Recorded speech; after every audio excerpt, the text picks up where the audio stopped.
খুলনা প্রকৌশল ও প্রযুক্তি বিশ্ববিদ্যালয় কুয়েটের ভিসি ও প্রভিসি অপসারণ এবং নতুন নিয়োগ সহ ৬ দফা দাবিতে প্রধান উপদেষ্টা ডক্টর মোহাম্মদ ইউনূসের সঙ্গে সাক্ষাতের জন্য কেন্দ্রের শহীদ মিনারে পৌঁছেছেন আন্দোলনরত শিক্ষার্থীদের একটি দল।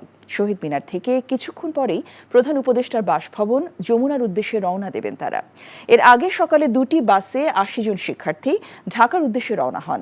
যাত্রা শুরুর আগে সেখানে এক প্রেস ব্রিফিংয়ে শিক্ষার্থীরা বলেন, প্রধান উপদেষ্টার সঙ্গে দেখা করে নিরাপদ কোনো স্থানে চলে যাবে তারা।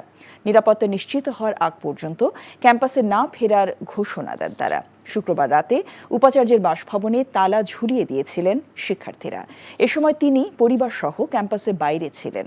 ছাত্র রাজনীতি নিষিদ্ধের দাবি নিয়ে বিরোধের জেরে গত ১৯ ফেব্রুয়ারি বিশ্ববিদ্যালয়ের ছাত্রদল ও স্থানীয় বিএনপি নেতাকর্মীদের সঙ্গে বৈষম্য বিরোধী ছাত্র আন্দোলনের নেতাকর্মীদের সংঘর্ষে অন্তত ৩০ জন আহত হন। কোটি মানুষের আস্থার ভালোবাসায় ১১ বারের মতো দেশের ১ নম্বর refrigerator brand Walton. VC pro VC সহ ৩ জনের পদত্যাগের দাবিতে কুয়েট শিক্ষার্থীরা কেন্দ্রীয় শহীদ মিনারে পৌঁছেছেন।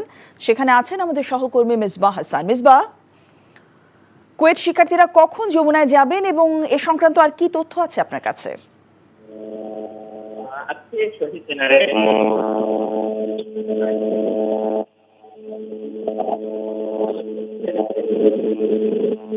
শিক্ষার্থী দল ৮০ জন একটি দল পৌঁছেছে এবং ঢাকায় যারা আছে তাদের সাথে সেটি অংশ নেবেন।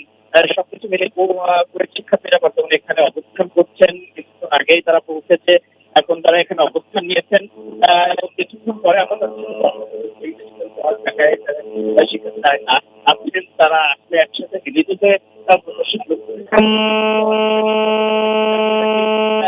আগে কিন্তু কুয়েট ক্যাম্পাসে যে সংঘর্ষ তৈরি হয় সাধারণ শিক্ষার্থীদের উপর, যে বর্বর হামলা হয় তার প্রতিবাদে কিন্তু গত কয়েকদিন ধরে তারা নানামুখ কর্মসূচি নিয়ে আসছেন।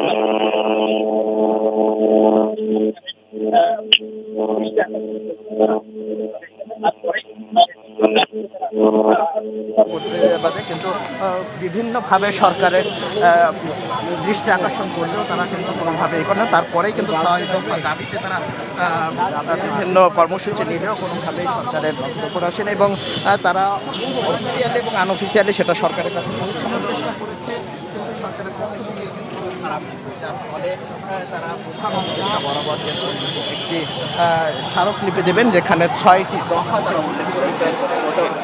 যে যিনি পিছিয়ে আছেন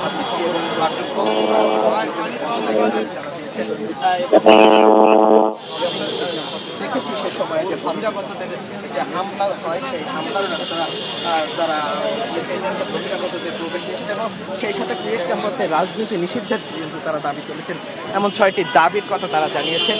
এরকম সেই দাবির প্রেক্ষিতে তারা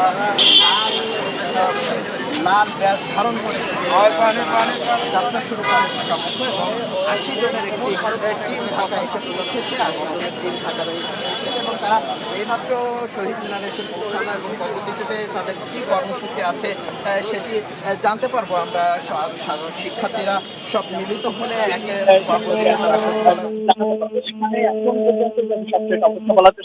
ভিসি বরাবর যে প্রধান উপদেষ্টা বরাবর যে স্মারকলিপি দেবেন সেই স্মারকলিপি সম্পর্কে আমরা জানাতে পারবো। এখানে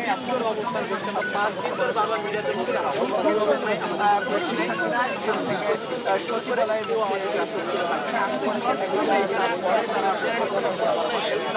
সেখান থেকে যাত্রা শুরু করবেন এবং কাছে তাদের